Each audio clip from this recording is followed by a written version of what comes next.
काली नजर। माँ, माँ। अरे क्या माँ माँ कर रहा है? बकरी का बच्चा है क्या? अरे माँ, मजाक छोड़ो। मुझे फाइनली वो मेन चौराहे वाली दुकान मिल गई है।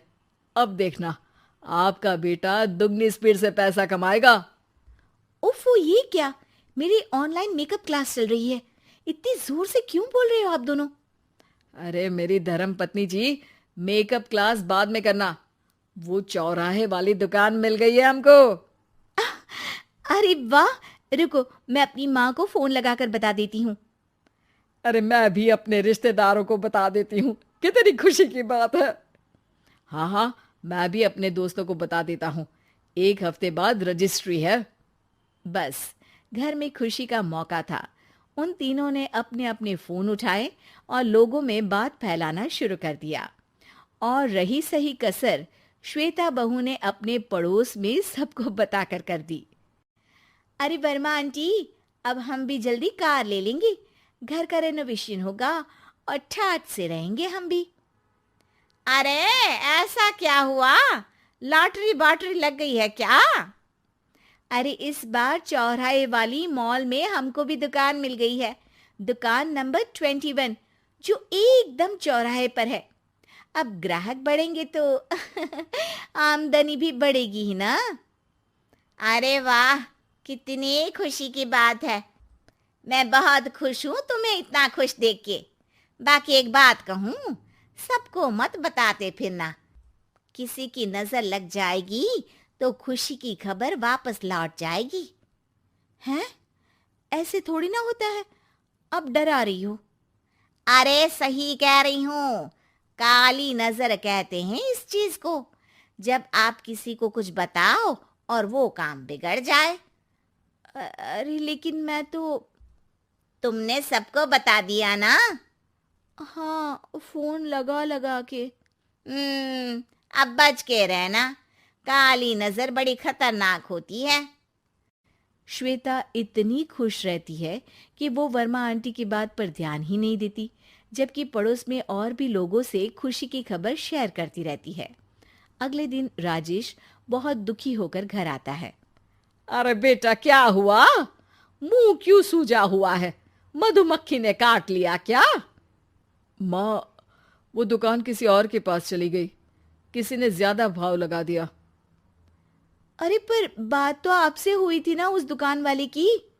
हाँ, आज मैं टोकन अमाउंट देने गया था, तब मुझे पता चला। कोई आकर सुबह मुझसे पहले ही ज्यादा अमाउंट दे गया। हम्म, काली नजर। क्या? क्या कहा?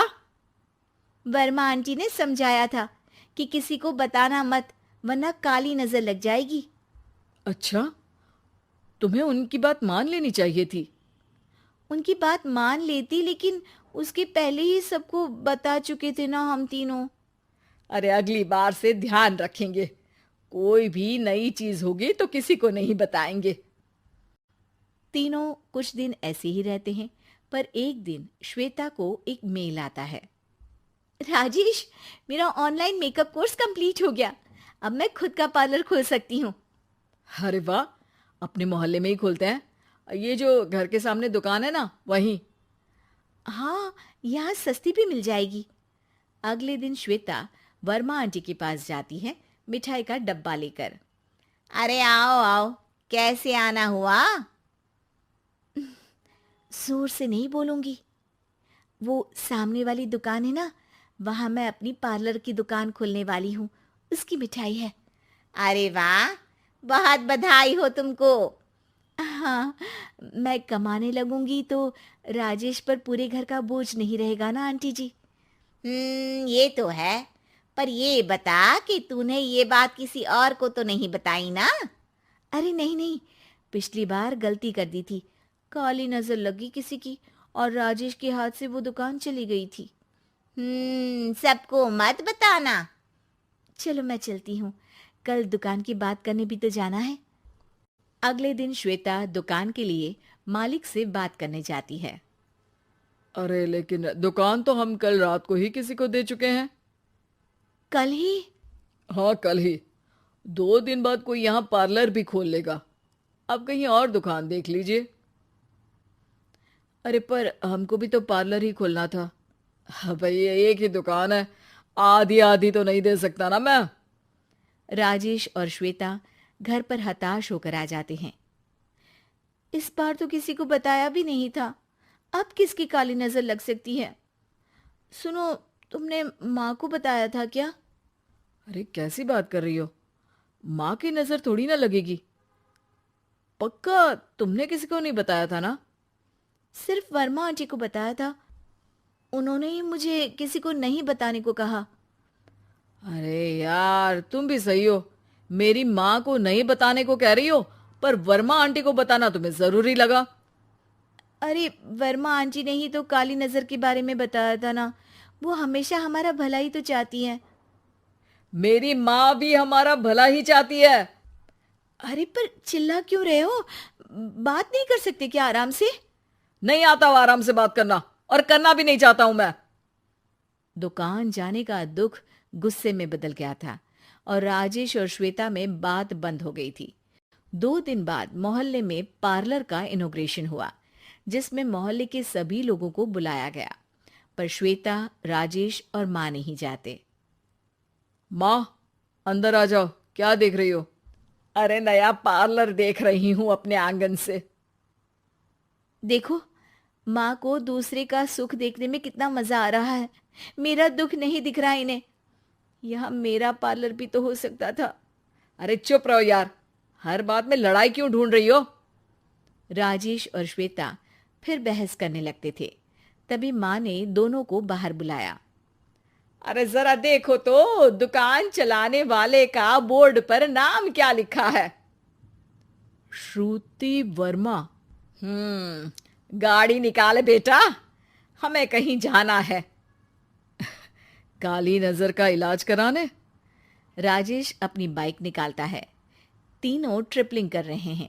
माँ राजेश को उस मॉल वाली दुकान पर लेकर जाती है जहां राजेश अपनी दुकान खोलने वाला था। यही दुकान लेना चाहता था ना तू? हाँ, पर इनको भी दुखी करने लेकर आई हो क्या यहाँ पर दुकान दिखाकर? वहां काफी नहीं था? अरे श्वेता, थोड़ा सब्र रख, अभी पता चलेगा कि हम यहाँ क्यों आए हैं। बता, इस दुकान चलाने वाले का नाम क्या है? अनुपम वर्मा। कुछ समझ में आया? वो दुकान वाली श्रुति वर्मा, ये दुकान वाला अनुपम वर्मा, और हमारे पड़ोस में हमने उस दुकानों के बारे में बताया किसको था? वर्मा आंटी को। मतलब वर्मा आंटी ही हमारा काम बिगाड़ रही है? नहीं नहीं, ऐसा नहीं हो सकता, ये बस इत्तेफाक है। राजेश अपना फोन निकालता है और श्रुति वर्मा और अनुपम वर्मा के नाम फेसबुक पर सर्च करता है, जहां ये दोनों ही वर्मा आंटी के रिश्तेदार होते हैं। श्वेता को समझ में आ जाता है कि वर्मा आंटी की ही नजर खाली नजर है। अब क्या करना है? कोई भी खुशी की खबर हो तो काली नजर से बचना है, यानी वर्मा आंटी से बचना है। अरे पर मुझे ये समझ में नहीं आया कि वो हमारे साथ ऐसा क्यों करेंगी। अरे बेटा, एक सीख है, दूर के आदमी को आपकी तरक्की से कम परेशानी होगी, पड़ोसी को ज्यादा। दोनों माँ की बात में हामी भरते हैं और अगला काम चुपचाप करने की कसम खाते हैं, ताकि आगे से वर्मा आंटी कोई काम ना बिगाड़ सके।